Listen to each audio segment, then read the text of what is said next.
Bueno, vamos a conversar con Raúl Sori, no podía ser de otra cosa porque ha sido la noticia más impactante en todo el continente e incluso las repercusiones fuera del continente americano también han sido muy fuertes. Toda esta andanada de gente seguidora del expresidente Bolsonaro que fue a encarar a tres distintos poderes del Estado en Brasilia.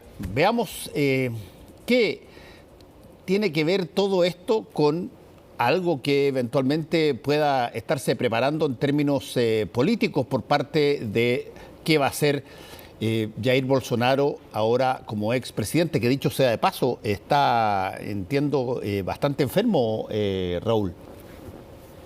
Sí, hola Fernando.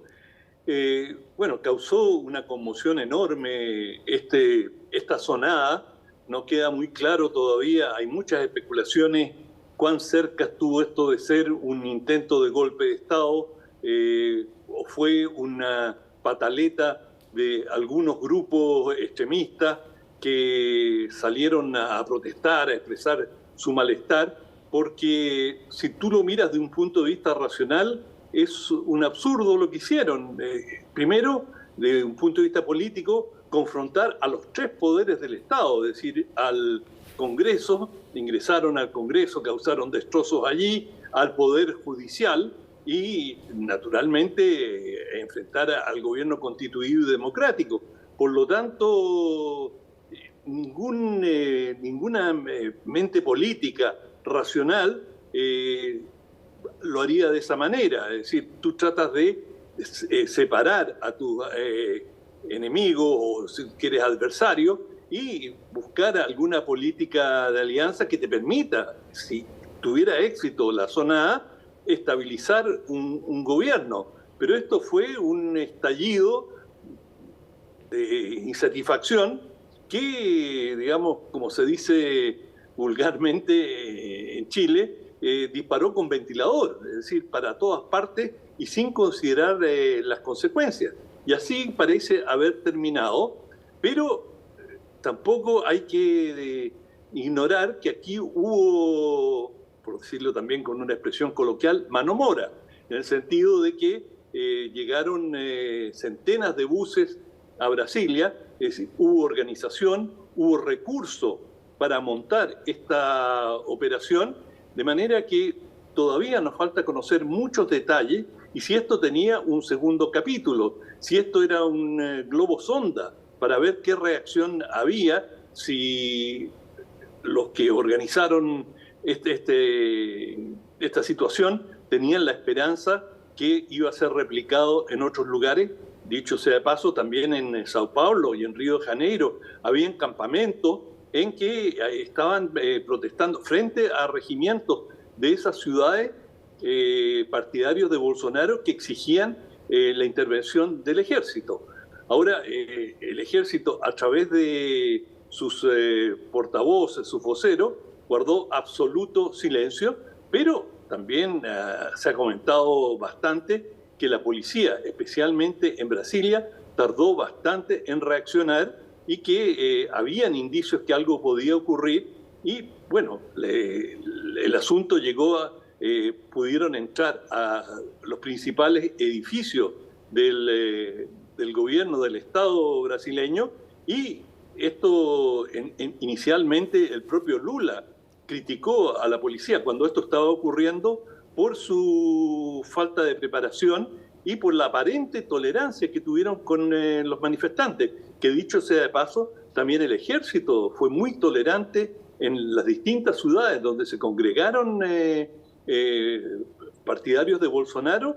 Bueno, los regimientos donde estaban no hicieron mayor cuestión de ello, no vino a la policía a moverlo y claro, podían razonablemente decir, es un país libre, la gente puede expresar sus opiniones, pero si hubiesen sido otro tipo de opiniones, contrarias digamos, a Bolsonaro, probablemente la tolerancia hubiese sido menor, porque no hay que olvidar que el gobierno de Bolsonaro está absolutamente imbricado, está absolutamente ligado a las Fuerzas Armadas tuvo casi una decena de ministros pertenecientes a las Fuerzas Armadas, viene del ejército y tiene contactos muy estrechos con las Fuerzas Armadas, de manera que tampoco hay que ser ingenuo para pensar de que los militares son absolutamente neutrales.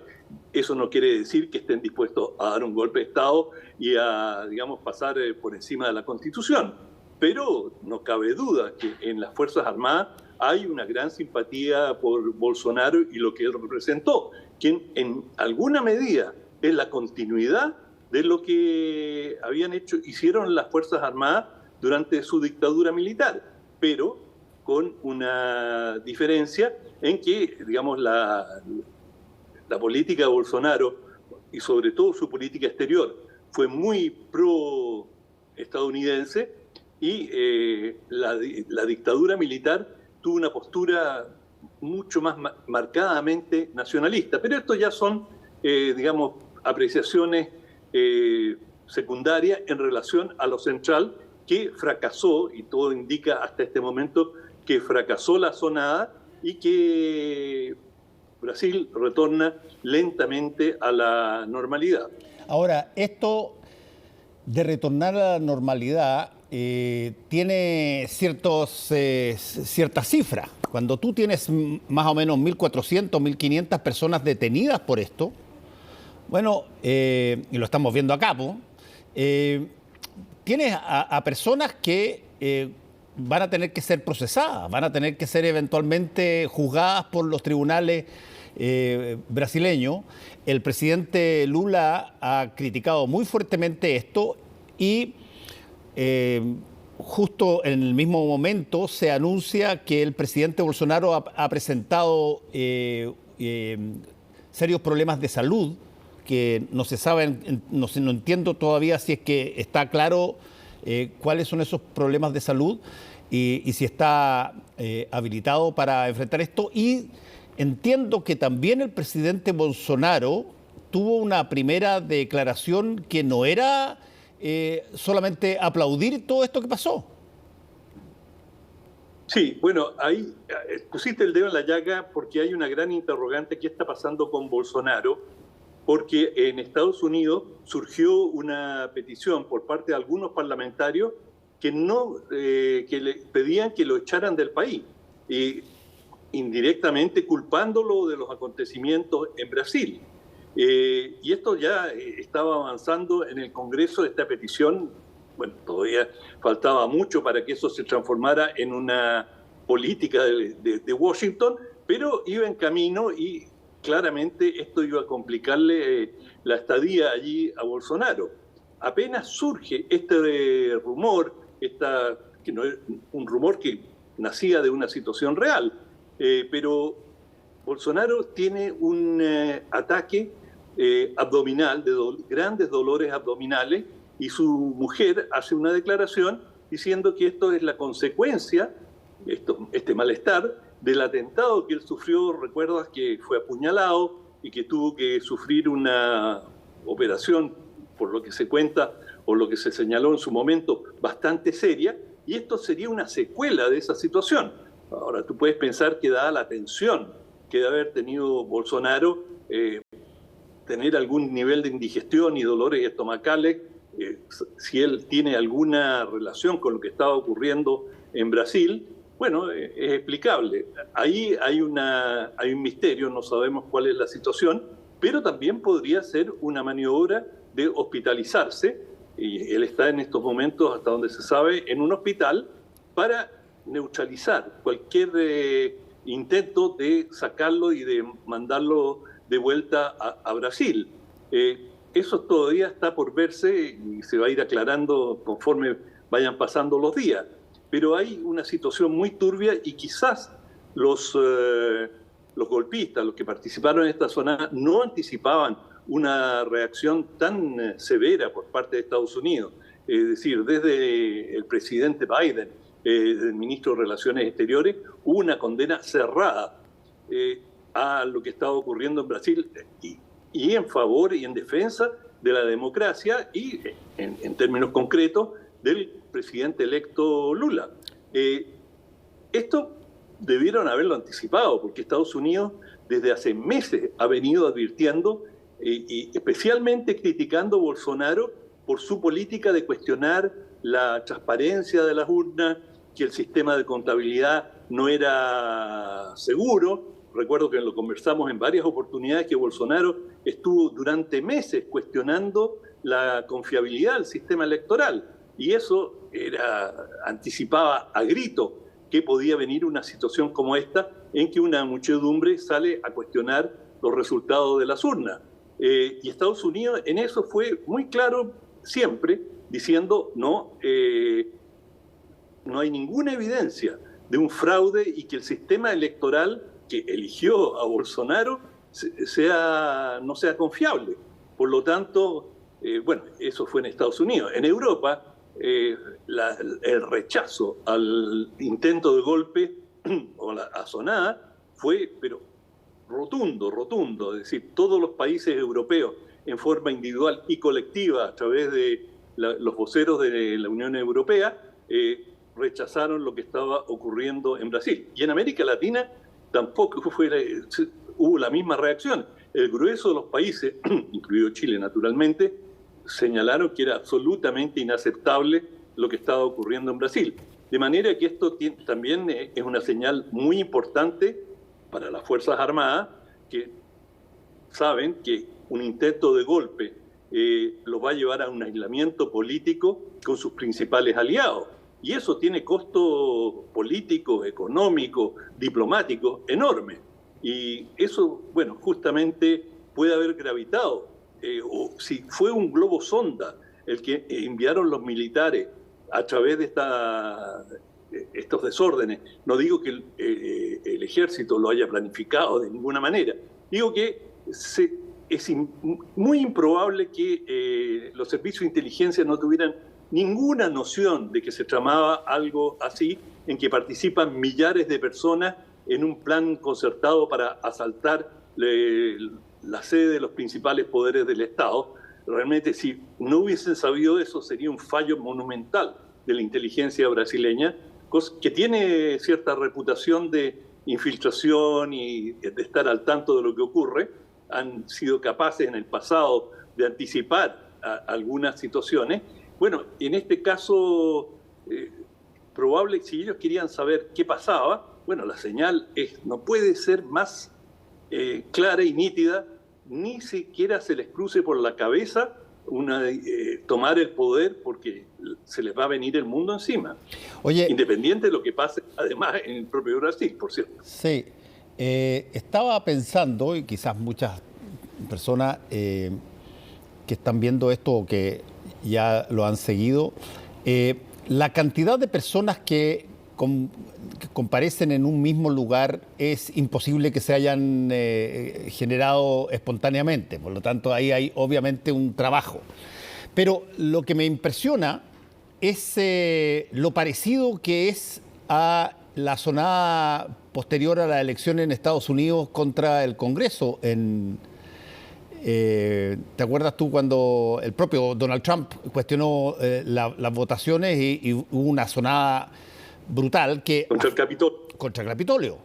Que es una forma masiva de exteriorizar un desencanto, un desagrado, y al mismo tiempo, y en eso tú tienes razón, independientemente si lo hace la derecha, lo hace la izquierda, si es que es un estallido social o es una situación posterior a una elección, evidentemente que tú no puedes sacar no puedes tener a muchas personas como lo estamos viendo ahí, sin que esto obedezca a un sentimiento, a una manera de mirar la política, en este caso en Brasil, que, no es menor, no abarca a grupitos muy chiquititos. Es una cosa que, por lo tanto,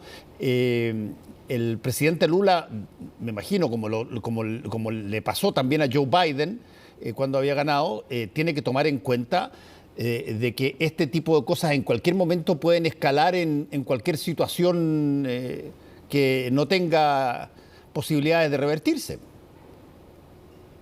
Tú tienes toda la razón, y la prueba de esto está que Lula ganó con un 51% frente a 49% de Bolsonaro. Es decir, es un margen muy estrecho, significativo en términos de una victoria electoral, pero muy estrecho. Y una parte importante del voto que obtuvo Bolsonaro era un voto anti-Lula. Es decir, hay un resentimiento en ciertos sectores de la población en Brasil a lo que fue el gobierno de Lula, a lo que estiman fue la corrupción, y que temen, además, digamos, a lo que pueda ser el gobierno actual de Lula. Pero, dicho eso, hay también otros factores de cambio estructural en Brasil.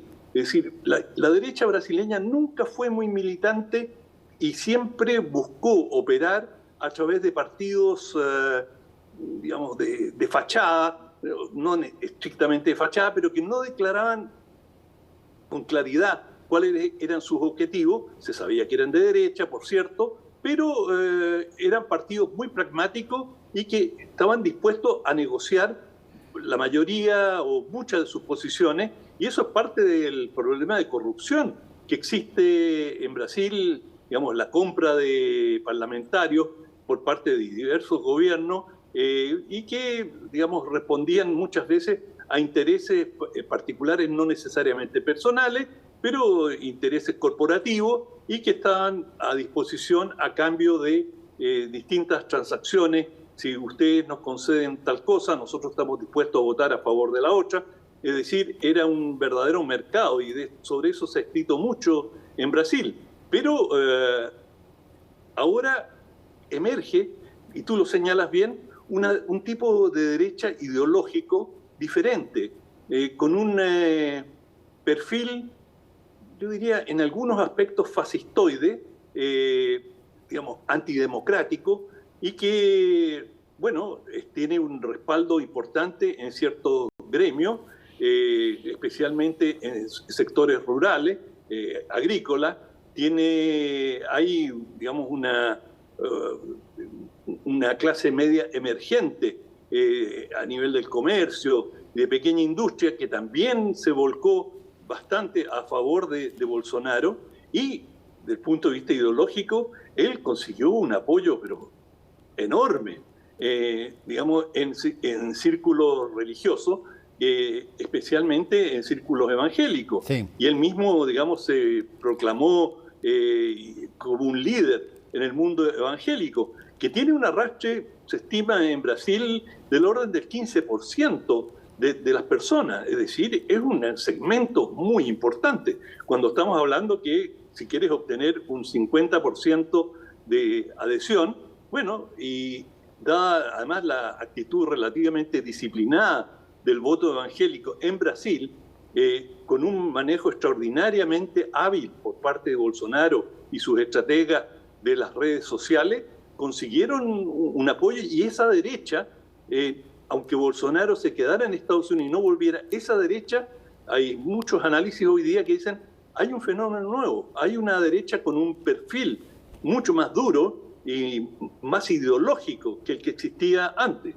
Bueno, eso es algo que el tiempo irá develando, pero esto, como tú muy bien señalaste, es un fenómeno que hay que tomarlo en serio, y Lula lo va a tener que tener muy presente, porque aunque haya podido, digamos, sortear esta ola, la advertencia está allí, y es posible también que estas manifestaciones hayan tenido ese propósito, darle una advertencia.